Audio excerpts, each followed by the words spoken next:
சின்ன சின்ன ஏமாற்றங்கள் நம்ம மனசுக்கு தாங்க மாட்டேன்து. அது நம்ம ஸ்கூல் டைமாக இருக்கட்டும், காலேஜ் டைமாக இருக்கட்டும், இல்லை நம்ம இப்போ வேலை பார்த்துட்ருக்க டைமாகவும் இருக்கட்டும். ஆனால் அதெல்லாம் தாண்டி தான் நம்ம ஓடிட்டுருக்கோம். ஏன்னா இப்போ நீங்கள் ஸ்கூல் படிக்கும்போது நம்ம ரொம்ப ஃப்ரெண்டு நினச்சிட்ருப்போம். அவங்க திடீர்னு ஏதாவது ஒரு சின்ன விஷயத்தில் நம்மளை விட்டுட்டு போயிருப்பாங்க. ஏன் ஈவன் ஒரு பிடி பீரியடில் கூட எல்லோரும் கை கோர்த்து சேர்ந்து நில்லுங்க அப்படின்னு சொல்லும் போது நம்ம ஃப்ரெண்டாக நினச்சிட்ருப்போம். அவன் கையை பிடிக்க போவோம். ஆனால் அவங்க வந்துட்டு வேற ஒருத்தவங்கக்கிட்ட போயிடுவாங்க. அதேமாரி லீவ் லெட்டர் எழுதும் போது ஃப்ரம் டூவில் நம்ம ஒரு ஃப்ரெண்டு நினச்சிட்ருப்போம். இவங்க பேர் தான் நம்ம எழுத போகிறோம், அவங்களும் கண்டிப்பாக நம்ம பேர் தான் எழுதியிருப்பாங்க அப்படின்னு சொல்லிட்டு ரொம்பவுமே ஆசையாக அந்த லெட்டர் க்யூரியஸாக இருப்போம் அவங்களோட லெட்டரை பார்க்குறதுக்கு. ஸோ அந்த டயத்தில் பார்க்கும்போது அவங்க நம்ம பேரை எழுதியிருக்க மாட்டாங்க. அது ஒரு பெரிய ஏமாற்றம் தான். இதேமாரி காலேஜ் படிக்கும்போது ஒரு கேண்டீன் போகிறதா இருக்கட்டும், ஈவன் பேப்பர் ப்ரெசன்டேஷன்லாம் இருக்கட்டும், நேம் கொடுக்க சொல்லும் போது நம்ம ஃப்ரெண்டோட நேமு கொடுக்கலான்னு போகும்போது அவங்க டக்குன்னு வேறு ஒருத்தவங்கள போயிடுவாங்க.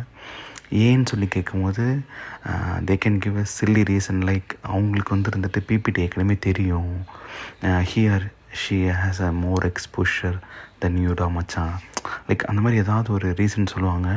நம்ம அந்த டயத்தில் வந்துட்டு அதை மனசுக்குள்ளே வச்சுட்டு அப்படி போயிடுவோம். ஆனால் டெஃபினட்டாக நமக்கு அது ஒரு பெரிய ஏமாற்றமாக தான் இருக்கும். இப்போ நம்ம இந்த காலேஜ் படிப்பை முடிச்சுட்டு வேலை தேடுற டயத்தில் ரெஷ்யூம் ரெடி பண்ணும்போது நம்ம வந்துட்டு ரெஷ்யூம்லாம் நமக்கு தெரிஞ்ச இடத்துல கேட்டு ஏதாவது ஒரு பண்ணி தெரிஞ்ச அண்ணாவோ அக்காவோ அவங்கக்கிட்ட இருந்து வாங்கி ஏதோ ஒன்று நீ ரெடி பண்ணலான்றப்போ நம்ம ஃப்ரெண்டுக்கு அனுப்பிச்சிடுவோம், மச்சான் இதை பாருடா அப்படின்னு சொல்லிட்டு.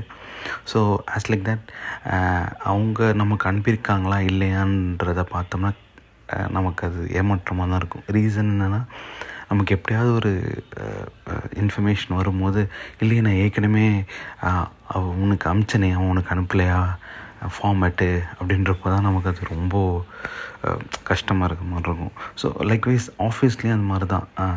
எல்லாருமே சொல்கிற மாதிரி ஆஃபீஸில் இருக்கவங்க ஒரு கொலீக்ஸாக பாருங்கள் அப்படின்னு தான் சொல்லுவாங்க. சில பேருக்கு பாசிட்டிவாக இருந்திருக்கு. ஆஃபீஸ் ஃப்ரெண்ட்ஸு ஃபேமிலியாகவே அப்படியே பாண்டாக இருக்க மாதிரி கூட நடந்திருக்குது. ஸோ எல்லாமே ஒரு சின்ன சின்ன ஏமாற்றம் தான். ஆனால் அதை தாண்டி தான் நம்ம வந்துகிட்டே இருக்கோம். So don't lose your hope. எப்படியும் நம்ம முன்னேறி வந்துடுவோம். முன்னேறி சக்ஸஸ் பண்ணுறோமோ இல்லையோ, நம்ம மனசுக்கு சந்தோஷமாக இருக்கிறதுக்கே ஏதாவது ஒன்று பண்ணுவோம்.